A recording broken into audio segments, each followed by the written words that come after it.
এক একজন এক এক দোকানে সিলকে আপনি মারেন। জি জি এই যে এখন হলো আসল কথাটা বললেন। ধরেন এটা বিক্রি করলে ধরেন না না, এই যে সিলটা মারছেন আপনি তাহলে তৈরি তো আপনি করছেন। ওখানে দেখো, তুমি ওখানে দেখো, ওখানে কোনো তৈরি করার কিছু আছে কিনা দেখো। আপনার ফ্যাক্টরি কোথায় বলেন? কোথায় ফ্যাক্টরি কোথায়? ফ্যাক্টরি নেই স্যার। কথা কাজ করেন কোথায়? ওয়ার্কশপটা কই? এখানে সব। এখানে সব, আর কোথাও কিছু করেন না? এই যে আপনি যে এটা এখন প্রকাশ করলেন, এই যে এটা দিয়ে সিল মারেন আপনি? না স্যার, সিল না এগুলা। এই যে সিল মারেন দেখেন স্যার, আমি এগুলা এখানে বসে কি আপনি এগুলো মডেলের সিল মারতেছে। না এগুলা হইছে আপনার ওই যে রিপ্লেস আছে না, রিপ্লেস মাল দিলে এগুলা চেক করতে হবে।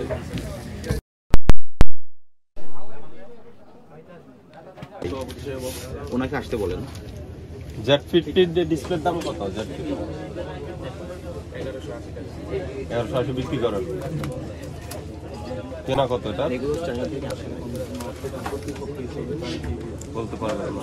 ভিতরে ঢুকে আপনি ডিস্টেন্সিং করেন। ডকুমেন্টস দেখাতে পারছেন না, আপনি তো মুখেই বলছেন।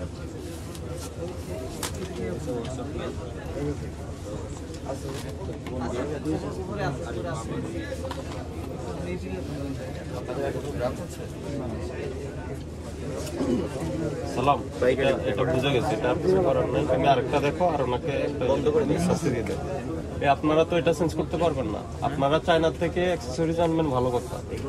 আপনার প্রপার ডকুমেন্টেশন নাই, সেম সবই ডিসপ্লে এখানে। আপনার চায়না থেকে তো এলসি ছাড়া মাল আসার সুযোগ নেই, আছে তো এলসি করেন না আপনারা, অবৈধ পথে নিয়ে আসেন। তাহলে বৈধ পথে আনেন, সেটা প্রমাণ দেবে।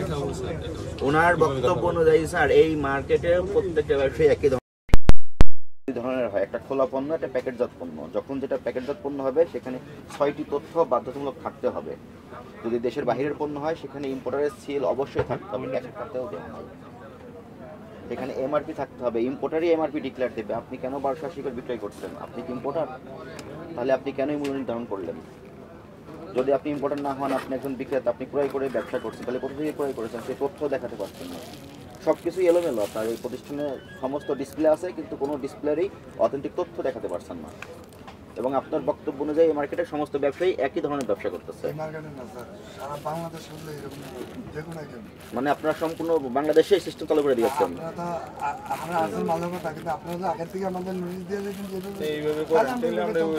বয়স কত বছর হয়েছে আপনার? কত বছর বয়স হয়েছে? 18 বছর পূর্ণ হইলেই আপনার সংশ্লিষ্ট আইনগুলো আপনার নিজ দায়িত্বে জানতে হয়। আপনার এটা তো নৈতিকতার একটা বিষয়। আপনি যেটা ব্যবসা করছেন, আপনারা তো কখনো বলেন নাই যে এই সিস্টেমে চলে। তখন যদি আপনাদের কথা যদি অমান্য করে দেন, তখন এটার জন্য দায়বদ্ধ আমরা থাকতাম। না শুনেন, আপনি কি বলেন? আপনি আপনি বিক্রি করতেছেন, বিক্রয় মূল্যটা জানেন, আপনার খরচ কত পড়লো, ক্রয় মূল্য কত সেটা জানেন না, তাহলে এটা দাম নির্ধারণ করলেন কিভাবে? হ্যাঁ, অনুমান করে। হ্যাঁ,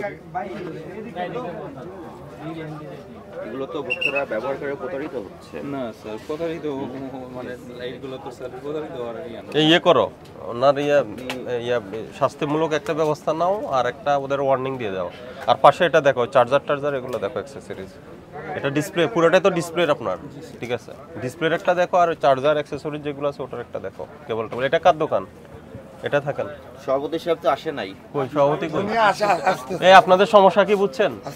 এগুলো আচ্ছা আসুক। 2টা প্রতিষ্ঠান আজকে আমরা দেখে যাব এবং এর মাধ্যমে সবাইকে বার্তা দিব, বাকিরা যেন সংশোধন হয়ে যায়। এটা কার? এটা অবশ্যই